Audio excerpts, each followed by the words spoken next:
আসসালামু আলাইকুম প্রিয় শিক্ষার্থী বন্ধুরা, ওয়েলকাম করছি লার্ন উইথ রবি ইউটিউব চ্যানেলে। জাতীয় বিশ্ববিদ্যালয় degree third year English suggestion 2024। আজকে আমি তোমাদেরকে দেখাবো টপ 100 WS কোশ্চেন যেগুলো তোমাদের পরীক্ষায় আসতে পারে।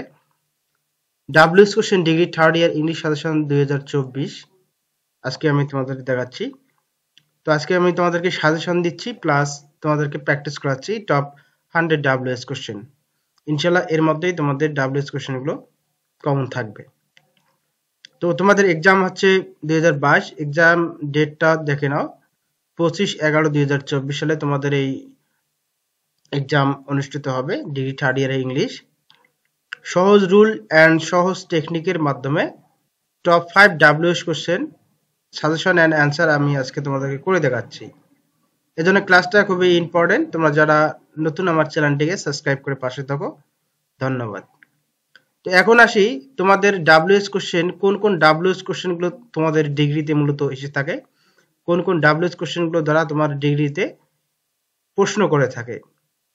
আমি এখানে তোমাদেরকে দেখিয়ে দিয়েছি। দেখো, মূলত তোমাদের এই WS কোশ্চেনগুলো দ্বারা সবচেয়ে বেশি কোশ্চেন তোমাদের প্যাসেজ দ্বারা হয়ে থাকে অথবা তোমাদের গ্রামারে হয়ে থাকে।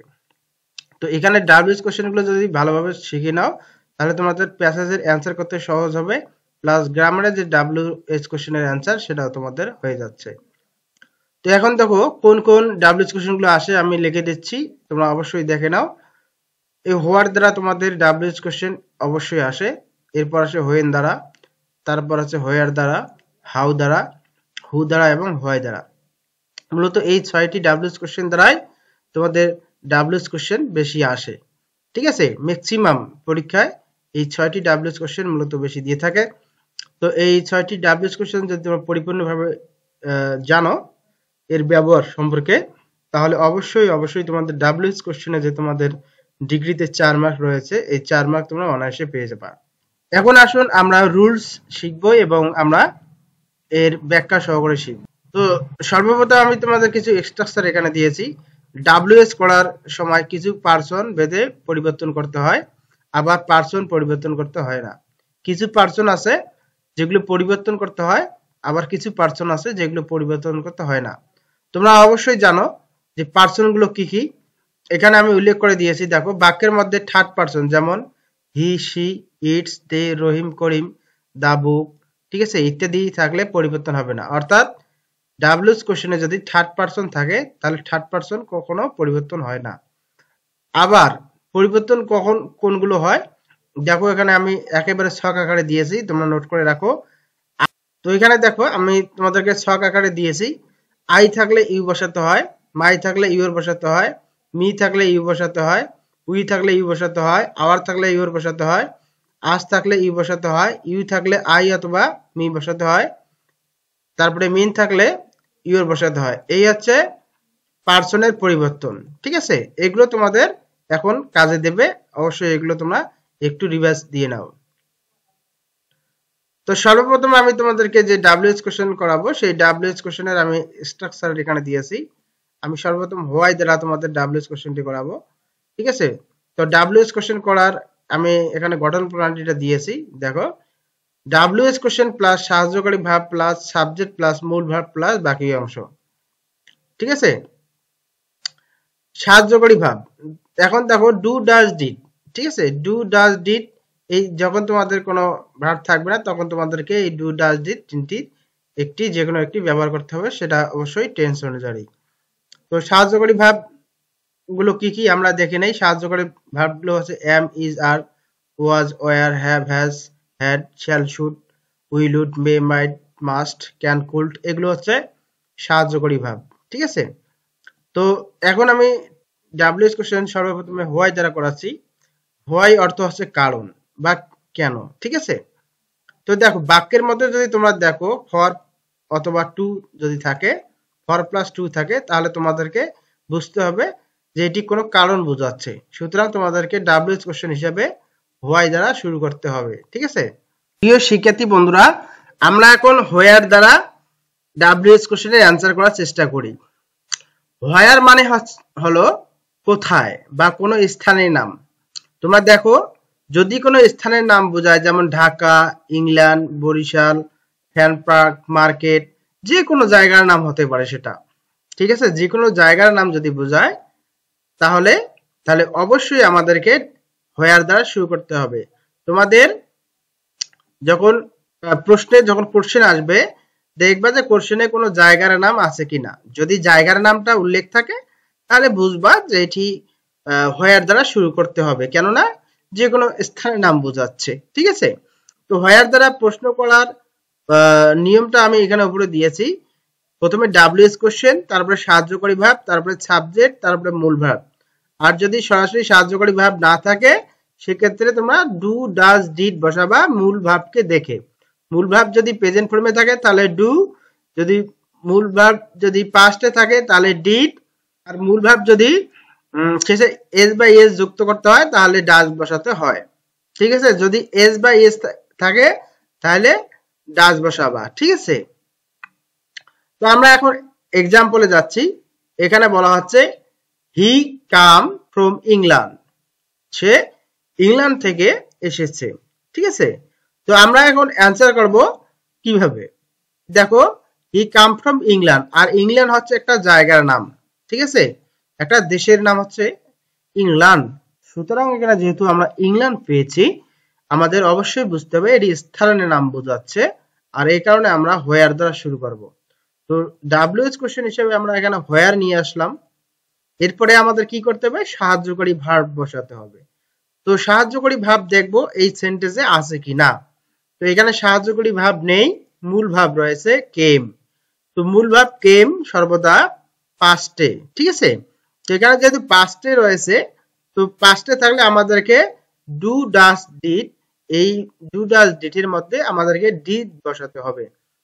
হোয়ার ডিড, এরপরে আমরা সাবজেক্ট বসাবো। সাবজেক্ট এখানে আছে হি, হি আমরা এখানে বসাই দিলাম। এরপর এই মূল ভার্বের প্রেজেন্ট ফর্ম রূপ করতে হবে, ঠিক আছে। তো কেম এর প্রেজেন্ট ফর্ম রূপ হচ্ছে কাম, ঠিক আছে। এরপরে বাকি অংশ ফর্ম বসে দিলাম, শেষে একটা প্রশ্নবোধক চিহ্ন। তাহলে আমাদের অ্যান্সার হলো where did he came from, ঠিক আছে, সে কোথায় থেকে এসেছে, ঠিক আছে। তো অবশ্যই ইংল্যান্ড বাদ দিতে হবে, কেননা ইংল্যান্ড হচ্ছে বাক্যের গুরুত্বপূর্ণ অংশ। সুতরাং আমরা ইংল্যান্ডকে বাদ দিয়ে ডাব্লিউএইচ কোশ্চেন করলাম। ওকে, এরপরে আমরা আরেকটি করি। এখানে বলতেছে I found him in the Bangla Bazar, ঠিক আছে। দেখো, এই বাংলা বাজারটা হচ্ছে একটা জায়গার নাম, বাংলা বাজারটা হচ্ছে একটা জায়গার নাম। এখানে যেহেতু বাংলা বাজার একটা জায়গার নাম বোঝাচ্ছে, সুতরাং আমাদেরকে বুঝতে হবে যে এটি কোনো স্থানের নাম বোঝাচ্ছে। আর স্থানের নাম যদি বোঝায় তাহলে আমাদের ডাব্লিউএস কোশ্চেন হিসেবে বেছে নিতে হবে হোয়ার। হোয়ার মানে কোথায়, ঠিক আছে। তো আমরা ডাব্লিউএস কোশ্চেন হিসেবে এখানে বেছে নিলাম হোয়ার। এরপরে আমরা দেখব যে এই যে সেন্টেন্সটি রয়েছে, এই সেন্টেন্সে আসলে সাহায্যকারী ভার্ব আছে কিনা। তো এখানে সাহায্যকারী ভার্ব নেই, মূল ভার্ব হচ্ছে ফাউন্ড। তো আমাদেরকে ফাউন্ড যেহেতু মূল ভার্ব রয়েছে, দেখতে হবে যে ফাউন্ডটি আসলে মূল ভার্বটি পাস্ট ফর্মে আছে না প্রেজেন্ট ফর্মে আছে। তো ফাউন্ড হচ্ছে প্রেজেন্ট পাস্ট ফর্ম রূপ, সুতরাং আমাদেরকে এই যে ডু, ডাজ, ডিড এর মধ্যে ডিড বসাতে হবে, ঠিক আছে। আমরা এখানে ডিড বসাই দিলাম। এরপর আমাদেরকে সাবজেক্ট বসাতে হবে।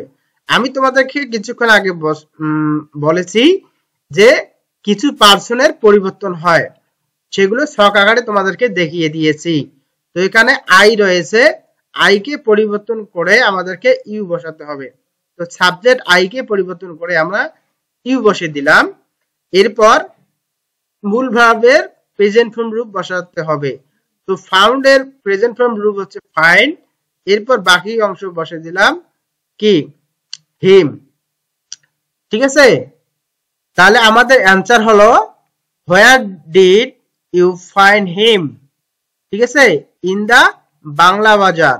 তো এই বাক্যের গুরুত্বপূর্ণ অংশ হলো ইন দা বাংলা বাজার, এটি হচ্ছে বাক্যের গুরুত্বপূর্ণ অংশ। এটিকে আমরা বাদ দিয়ে ডাব্লিউএইচ কোশ্চেনের অ্যান্সার করলাম, ঠিক আছে। আশা করি তোমরা বুঝতে পেরেছো। প্রিয় শিক্ষার্থী বন্ধুরা, এখন আমরা শিখব হু দ্বারা কিভাবে আমাদের ডাব্লিউএইচ কোশ্চেনের অ্যান্সার করতে হয়। তো আমরা এখন এখানে স্ট্রাকচার দিয়েছি, এই স্ট্রাকচার অনুযায়ী আমরা এই হু দ্বারা ডাব্লিউএইচ কোশ্চেনের অ্যান্সার করব। তো এখানে দেখো, হু মানে কে বা কারা বোঝায়। যদি বাক্যের মধ্যে কোনো ব্যক্তির নাম উল্লেখ থাকে, যেমন এখানে আমি একটা এক্সাম্পল দিয়েছি, শেক্সপিয়ার হচ্ছে একজন ব্যক্তির নাম, অথবা যে কোনো নাম যদি উল্লেখ থাকে তাহলে তোমাদেরকে বুঝতে হবে যে এটি কে বা কারা বোঝাচ্ছে। সুতরাং তোমাদেরকে ডাব্লিউএইচ হিসাবে হু ব্যবহার করতে হবে। তো আমরা এক্সাম্পলে যাই। এখানে বলতেছে শেক্সপিয়ার রোট হ্যামলেট। শেক্সপিয়ার কি হ্যামলেট লিখেছে, ঠিক আছে। তো আমাদেরকে প্রশ্ন করতে হবে কে হ্যামলেট লিখেছে, ঠিক আছে। ঠিক আছে, তার মানে দেখো এখানে কে বোঝাচ্ছে, তো কে বোঝালেই হু দ্বারা আমাদের কোশ্চেন করতে হবে। তো ডাব্লিউএইচ কোশ্চেন হিসাবে আমরা প্রথমে হু বেছে নিলাম। এরপর আমরা কি করব, ঠিক আছে, এই যে বাকি অংশ, এই বাকি অংশটা বসে দিয়ে আমরা একটা প্রশ্নবোধক চিহ্ন এখানে ব্যবহার করব। হু দ্বারা কোশ্চেনের একেবারে সহজ উপায় হচ্ছে ব্যক্তির নামকে পরিবর্তন করে শুধু জাস্ট ব্যক্তির নামের পরিবর্তে তোমাদেরকে ডাব্লিউএইচ কোশ্চেন হিসেবে হু ব্যবহার করতে হবে এবং বাক্যের শেষে একটা প্রশ্নবোধক চিহ্ন ব্যবহার করতে হবে। তাহলে তোমাদের এই আনসারটি হয়ে যাবে। তোমাদের ডিগ্রিতে এরকম সহজ সহজ ভাবেই আসে, বেশি কঠিন আসে না। তো এই নিয়মগুলো তোমরা যদি ভালো করে আয়ত্তে আনতে পারো তাহলে তোমাদের কি হবে, ইজিলি তোমাদের এই ডাব্লিউএইচ কোশ্চেনের 4 মার্ক তোমাদের রয়েছে, এই 4 মার্কের মধ্যে 4 মার্কই তোমরা পেয়ে যাবা।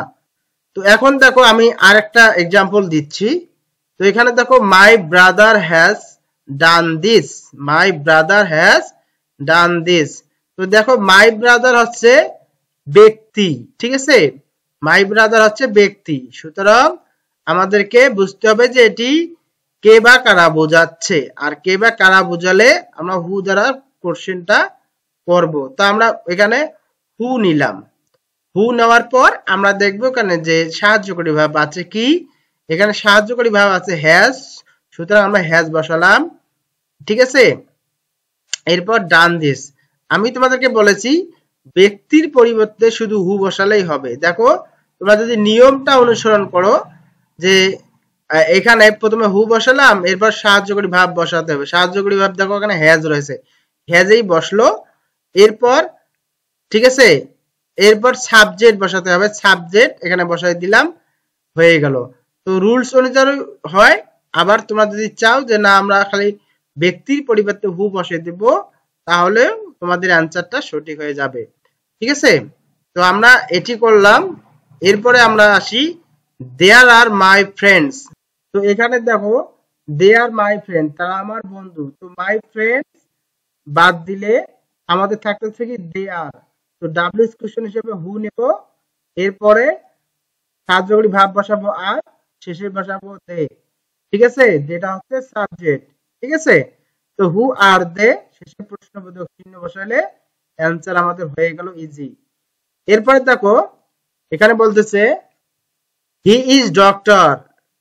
তো তোমাদেরকে প্রশ্ন করতে হবে সে কে, ঠিক আছে। তো প্রথমে আমরা ডক্টরের জায়গায় হু বসাবো, ঠিক আছে, যেহেতু ডক্টর হচ্ছে কে বা কারা, ঠিক আছে। তো আমরা এখানে হু বসালাম, এরপর আমরা সাহায্যকারী ভাব হিসেবে ইজ বসালাম, এরপরে সাবজেক্ট বসালাম, শেষে একটা প্রশ্নবোধক চিহ্ন বসালাম, হয়ে গেল হু ইজ শি বা হু ইজ হি, সে কে, সে একজন ডক্টর, রাইট।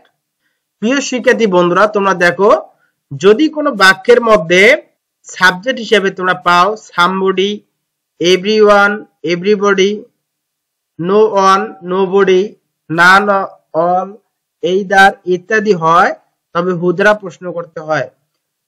যদি তোমরা কখনো কখনো সেন্টেন্সের মধ্যে লক্ষ্য করো যে somebody, everyone, everybody, no one, nobody, none, all, either ইত্যাদি যদি তোমরা পাও তাহলে তোমাদেরকে অবশ্যই হু দ্বারা প্রশ্ন করতে হবে। তো আমরা কিছু এক্সাম্পল এখানে সেট করেছি যেগুলো আমাদের পরীক্ষা আসার মতো। Everyone can do this work, everyone can do this work, দেখো ওখানে এভরি কথাটা উল্লেখ আছে, তো জাস্ট এভরির জায়গায় তোমরা হু বসাবা, ঠিক আছে। এরপরে everybody wishes to be happy, just তোমরা এই এভরিবডির জায়গায় হু বসাবা। এরপরে সাহায্যকারী ভাব হিসাবে ডাজ বসাবা, ঠিক আছে। Everybody wishes to be happy, এরপরে not wish to be happy বসিয়ে দিবা, তাহলে তোমাদের অ্যান্সারটি হয়ে যাবে। এরপর হু ডাজ নট, এখানে বলা হচ্ছে নোবডি বিলিভ এ লায়ার, ঠিক আছে। তো তোমরা এখানে কি বসাবা, প্রথমে নোবডির জায়গায় তোমরা হু বসাবা, এরপর বিলিভ এ লায়ার, ঠিক আছে। বিলিভ এ লায়ার বসাইলে তোমাদের অ্যান্সার হয়ে যাবে। প্রিয় শিক্ষার্থী বন্ধুরা, এখানে দেখো হোয়াট দ্বারা আমরা এখন তোমাদের কোশ্চেন করাবো। হোয়াট বলতে অনেক কিছু বোঝায়, যেমন কি, পেশা, বয়স, উচ্চতা, গভীরতা, দৈর্ঘ্য ও প্রস্থ বোঝালে তোমাদেরকে হোয়াট দ্বারা কোশ্চেনের অ্যান্সার করতে হবে। তো আমরা এখানে তোমাদেরকে এখানে দিয়েছি, দেখো example, my brother is a doctor, my brother is a doctor, তাহলে আমার ভাই হলো একজন ডক্টর। তোমাকে প্রশ্ন করতে হবে তোমার ভাই কি, ঠিক আছে। তো আমরা যেহেতু কি বোঝাচ্ছে, সুতরাং আমাদেরকে হোয়াট দ্বারা শুরু করতে হবে, ঠিক আছে। ডক্টর একটা পেশা বোঝায়, ঠিক আছে। তো যেহেতু এখানে a doctor, my brother is a doctor, আমার ভাই একজন ডক্টর, সুতরাং আমাদেরকে প্রশ্ন করতে হবে তোমার ভাই কি, আর তোমার ভাইয়ের পেশা কি, এভাবে তোমরা কোশ্চেন করতে পারো। That's it, no problem. তো আমরা ডাব্লিউএস কোশ্চেন হিসেবে একেবারে সহজ হিসেবে হোয়াট বেছে নিলাম, এরপরে আমরা সাহায্যকারী ভাব হিসাবে ইজ বেছে নিলাম, ঠিক আছে। এরপরে আমরা এই যে আমি বলেছি কিছু পার্সনের পরিবর্তন হয়, যেমন মাই থাকলে আমাদেরকে ইউর বসাতে হবে সাবজেক্ট হিসেবে, মাই থাকলে অবশ্যই ইউর বসাতে হবে, আমরা ইউর বসালাম, এরপর ব্রাদার বসালাম। তাহলে বাক্যের গুরুত্বপূর্ণ অংশ হচ্ছে এ ডক্টর, এই ডক্টর আমরা বাদ দিয়ে ডাব্লিউএস কোশ্চেনের অ্যান্সারটা করে দিলাম। তাহলে অ্যান্সার হলো হোয়াট ইজ ইউর ব্রাদার্স। এরপরে আসি হিজ হাইট ইজ 5 ফিট, দেখো 5 ফিট বলতে উচ্চতা বোঝাচ্ছে বা দৈর্ঘ্য প্রস্থ বোঝাচ্ছে, ঠিক আছে। 5 ফিট, ঠিক আছে। তো 5 ফিট বোঝালে তোমাদেরকে হোয়াট দ্বারা শুরু করতে হয়। তো আমরা হোয়াট নিলাম এখানে ডাব্লিউএস কোশ্চেন হিসেবে। এবার সাহায্যকারী ভাব ইজ এখানে নিলাম, যেহেতু ইজ সরাসরি ভার্ব রয়েছে। এরপর সাবজেক্ট বসাতে হবে, সাবজেক্ট হিজ রয়েছে, ঠিক আছে। এরপর বাকি অংশ হিজ, স্যার আমাদের হয়ে গেল। এরপরে দেখো Dinajpur is famous for fine rice, দেখো এই দিনাজপুরের অ্যান্সারটা হচ্ছে কি, হোয়াই দ্বারাও করা যায় আবার হোয়াট দ্বারাও করা যায়। তো তোমার দুই ভাবেই করতে পারো, যেমন দিনাজপুর কি, what is Dinajpur famous, Dinajpur কিসের জন্য বিখ্যাত বা কি জন্য বিখ্যাত, ঠিক আছে। What is Dinajpur famous for fine rice, ঠিক আছে। তো তোমরা প্রথমে ডাব্লিউএস হিসাবে হোয়াট নিতে পারো, এরপর সাহায্যকারী ভাব ইজ আছে ইজ নিতে পারো, এরপর সাবজেক্ট দিনাজপুর বসাতে পারো, এরপর বাকি অংশ বসাতে পারো, ঠিক আছে। এভাবে তোমাদের অ্যান্সার হয়ে যায়। এরপর দেখো honesty is the best policy, সততাই সর্বোন্নত পন্থা, ঠিক আছে।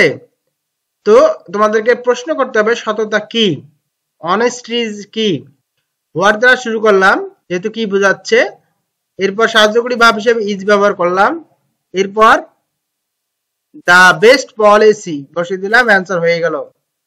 এরপর আসি আমরা সর্বশেষ অংশে, মাই ব্রাদার ইজ বিজনেসম্যান, আমার ভাই একজন ব্যবসায়ী।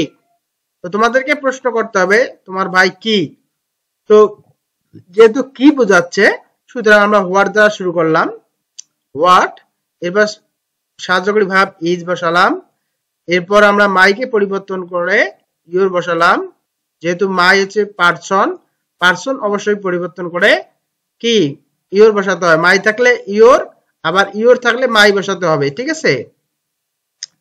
তো ইউর বসার পর আমরা ফাদার বসালাম, যে হোয়াট ইজ ইউর ফাদার, তোমার বাবা কি, ঠিক আছে, শেষে প্রশ্নবোধক চিহ্ন। তো অবশ্যই ইজিলি এভাবে হয়ে গেল অ্যান্সারটি। প্রিয় শিক্ষার্থী বন্ধুরা, আমরা আরো কিছু শিখব, সেটা হলো হোয়াট টাইম, মানে কত সময়। তোমরা যদি সেন্টেন্সের মধ্যে দেখো কত সময়, তাহলে অবশ্যই হোয়াট টাইম দ্বারা শুরু করতে হবে। আর এটি বোঝার উপায় হলো নাও অথবা ক্লক। সেন্টেন্সের মধ্যে থাকবে নাও অথবা ক্লক। দেখো এখানে রয়েছে এক্সাম্পল, ইট ইজ 11:30 নাও। এই যে নাও রয়েছে, নাও থাকলে তোমাদেরকে হোয়াট টাইম দ্বারা শুরু করতে হবে, ঠিক আছে, যদি কত সময় বোঝায়। তো আমরা ডাব্লিউএস কোশ্চেনের অ্যান্সার করব এখন। হোয়াট টাইম, প্রথমে হোয়াট নিলাম, এরপর টাইম নিলাম, ঠিক আছে, কারণ এখানে উল্লেখে করে দেওয়া আছে যে হোয়াট টাইম দ্বারা শুরু করতে হবে, ঠিক আছে। তো আমরা হোয়াট টাইম নিলাম, এরপর নিলাম কি সাহায্যগুলো ভাব ইজ, ঠিক আছে, এরপর সাবজেক্ট হিসাবে নিলাম ইট, এরপর নাও। তাহলে আমাদের এইটা হচ্ছে 11:30, এটা হচ্ছে বাক্যের গুরুত্বপূর্ণ অংশ, আর এটিকে আমাদের বাদ দিয়ে ডাব্লিউএস কোশ্চেন করতে হবে। আমাদের অ্যান্সার হলো হোয়াট টাইম ইজ ইট নাও, এখন সময় কত। It is now 10 o'clock। দেখো এখানে ক্লক কথাটা রয়েছে, আর আমি বলেছি ক্লক থাকলে অবশ্যই হোয়াট টাইম দ্বারা শুরু করতে হবে। তো আমরা হোয়াট টাইম দ্বারা শুরু করলাম, এরপর সাহায্যকারী ভাব আছে ইজ, আমরা ইজ নিলাম, এরপর সাবজেক্ট হিসেবে ইট নিলাম, এরপর নাও নিলাম। বাক্যের গুরুত্বপূর্ণ অংশ হচ্ছে 10 o'clock, আর এই 10 o'clockটা আমাদেরকে বাদ দিয়ে ডাব্লিউএস কোশ্চেন করতে হবে। তাহলে অ্যান্সার হলো হোয়াট টাইম ইজ ইট নাও, এখন সময় কত। এরপর দেখো ইট ইজ 15:10 নাও, এখানেও নাও রয়েছে, সুতরাং আমাদেরকে হোয়াট টাইম দ্বারা শুরু করতে হয়। হোয়াট টাইম দ্বারা শুরু করার একেবারে সেম উত্তর, হোয়াট টাইম ইজ ইট নাও, এখন সময় কত। প্রিয় শিক্ষার্থী বন্ধুরা, তোমাদেরকে মোটামুটি আমি যে ডাব্লিউএস কোশ্চেনগুলো তোমাদেরকে প্রথমে আমি দেখিয়েছি, এই ডাব্লিউএস কোশ্চেনগুলো আমি তোমাদেরকে করিয়ে দেওয়ার চেষ্টা করলাম। হোয়াট, হোয়েন, হোয়ার, হাউ, হু এবং হোয়াই, ঠিক আছে। তো এই ডাব্লিউএস কোশ্চেনের দ্বারা তোমাদের এক্সামে প্রশ্ন থাকবে, আশা করি তোমরা অ্যান্সার করতে পারবা। যদি কোনো সমস্যা হয় ভিডিওটি একটু দুই একবার যদি টেনে দেখো এই ক্লাসটি, তাহলে তোমাদের এখান থেকেই একেবারে পানির মতো সহজ হয়ে যাবে, তোমরা ইজিলি অ্যান্সারটা করে আসতে পারবা। ধন্যবাদ সবাইকে। পরবর্তী ভিডিও দেখার জন্য আমার চ্যানেলটিকে সাবস্ক্রাইব করে পাশে থাকবা এবং লাইক অবশ্যই কমেন্টস করে জানাবা। আর তোমাদের জন্য একটা সুখবর, তোমাদের জন্য ডিগ্রি 3rd ইয়ারের ইংলিশ পিডিএফ হ্যান্ডআউট রেডি হয়েছে, 100% পাস, মাত্র 250 টাকা। তোমরা যারা নিতে চাও আমার লার্ন উইথ রবি ফেসবুক পেজে এসে যোগাযোগ করো, অথবা আমার হোয়াটসঅ্যাপ নাম্বার 01776921362, এই নাম্বারে যোগাযোগ করলে তোমরা আমার সঙ্গে ডিরেক্টলি হোয়াটসঅ্যাপে যোগাযোগ করতে পারো। ধন্যবাদ সবাইকে।